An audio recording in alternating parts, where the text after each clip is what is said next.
자, 오늘은 세계 최대 자산운용사죠. 블랙록의 CIO 릭 리더의 생각을 한번 제대로 파헤쳐 보겠습니다.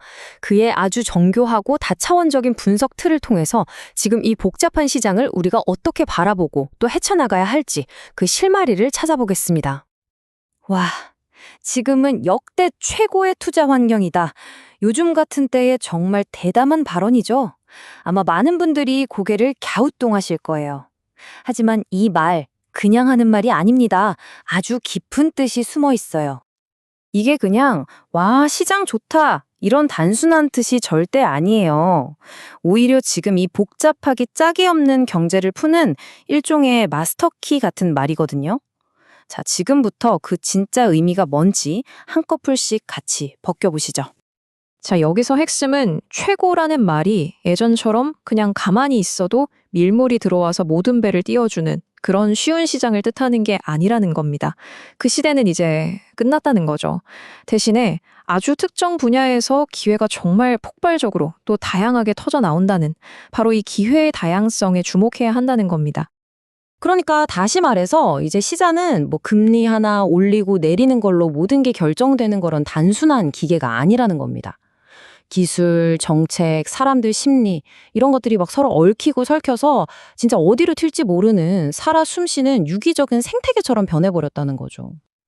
아니, 그럼 대체 무슨 근거로 이렇게 낙관하는 걸까요? 바로 이 숫자입니다. 4.6에서 5%. 이게 뭐냐면 미국의 예상 명목 성장률인데요. 이게 왜 중요하냐면요. 경제 파이 자체가 이렇게 계속 커져주면 미국이 짊어진 그 어마어마한 빚을 감당할 힘이 생긴다는 거예요. 한마디로 성장으로 빚을 이겨낸다는 거죠. 이렇게 되면 경기는 안 좋은데 물가만 오르는 거 아냐 하는 스태그플레이션 걱정을 확 잠재울 수 있는 아주 강력한 카드가 됩니다. 릭 리더는 지금 금리 정책이 가진 이중적인 모습을 정확히 꼬집고 있어요. 보세요. 금리가 높으면 이미 돈 많은 사람들은 이자 받아서 좋죠.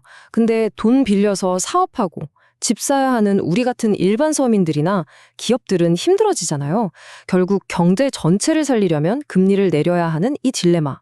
성장과 분배 사이에서 정말 아슬아슬한 줄타기를 하고 있는 셈입니다.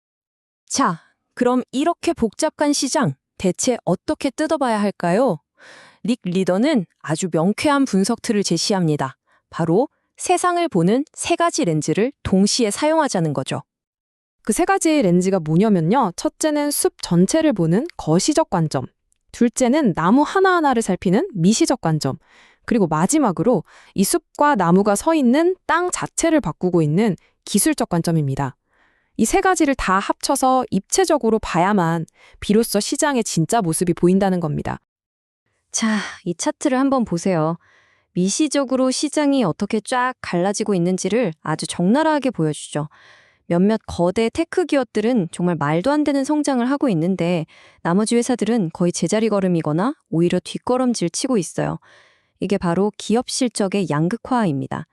그냥 시장 지수만 멍하니 보고 있으면 이런 내부 사정은 절대 알 수가 없죠. 이런 양극화는 우리 투자 전략도 완전히 바꿔야 한다는 신호입니다. 예전처럼 주식 좀 사고 채권 좀 사는 걸로는 안 된다는 거죠. 특히 흥미로운 점은 정부가 돈을 계속 찍어내니까 화폐 가치가 떨어질 걸 대비해서 금이나 심지어 비트코인 같은 자산들을 포트폴리오에 진지하게 담아야 할 때라는 겁니다. 전통적인 자산 운용사 CIO 입에서 이런 말이 나온다는 게 아주 중요해요. 그리고 이 모든 변화의 한가운데 그 핵에는 바로 기술이 있습니다. 닉 리더는 지금의 기술 혁신을 그냥 뭐 신제품 좀 나오는 수준이 아니라 경제 전체의 생산성을 근본적으로 끌어올려서 아예 게임의 룰 자체를 바꾸는 거대한 지각 변동으로 보고 있는 겁니다. 자, 이렇게 세 가지 렌즈를 장착했으니 이제 뉴스 헤드라인 너버에 숨어있는 진짜 의미를 찾아볼 시간입니다. 겉으로 보이는 현상 밑에 과연 어떤 속내가 숨어 있을까요? 한번 깊이 들어가 보죠. 예를 한번 들어볼게요. 겉으로 보기엔 연준이 금리 내리겠네. 그럼 시장에 좋지. 이렇게 단순하게 생각할 수 있죠. 하지만 더 깊은 층위에서 보면 이건 가치 투자라는 개념 자체가 뿌리부터 흔들리고 있다는 신호입니다. 옛날에는 뭐 공장 굴뚝 있고 장부상으로 싸 보이는 그런 기업이 가치주였잖아요. 근데 이제는 AI 기술로 무장해서 앞으로 꾸준히 막대한 현금을 벌어들일 기술 기업이야말로 진짜 새로운 가치주가 아니냐는 거죠. 완전히 패러다임이 바뀌는 겁니다. 바로 이 지점 때문에 이제는 경제 전체가 어떻게 될까 예측하는 탑다운 방식보다는 돋보기를 들고 개별 기업, 개별 자산을 샅샅이 분석해서 진짜 보석을 찾아내는 버텀업 접근이 훨씬 더 중요해졌습니다. 시장 평균을 뛰어넘는 수익, 우리가 알파라고 부르는 게 바로 이런 데서 나온다는 얘기죠.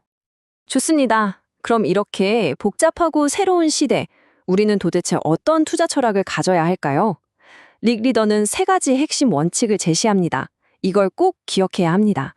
첫 번째 원칙은 바로 선택적 낙관주의입니다. 이게 뭐냐면 시장 전체가 다 좋을 거라고 무작정 응원하는 치어리더가 되지 말라는 거예요. 대신에 이 구조적인 변화의 파도에 올라타서 가장 큰 혜택을 볼 바로 그 기업, 그 섹터를 정확하게 조준하는 스나이퍼가 되어야 한다는 뜻입니다. 자, 정리해 보겠습니다. 이 새로운 시대를 위한 투자 철학은 3개의 단단한 기둥 위에 서 있습니다. 첫째, 변화의 승자가 될 곳에만 에너지를 집중하는 선택적 낙관주의. 둘째, 60대 40 같은 낡은 공식은 버리고 어떤 충격에도 유연하게 대응하는 포트폴리오 적응성. 그리고 마지막으로 내 투자가 결국 사회 전체에도 좋은 영향을 미쳐야 한다는 좀 더 넓은 시야의 인본주의적 자본주의. 이 3가지가 바로 릭 리더 분석의 최종적인 결론이자 우리가 가져가야 할 핵심 메시지입니다. 결국 릭 리더의 이 모든 분석은 우리에게 정답을 떠먹여주는 게 아닙니다. 오히려 우리에게 아주 근본적인 질문을 던지고 있죠.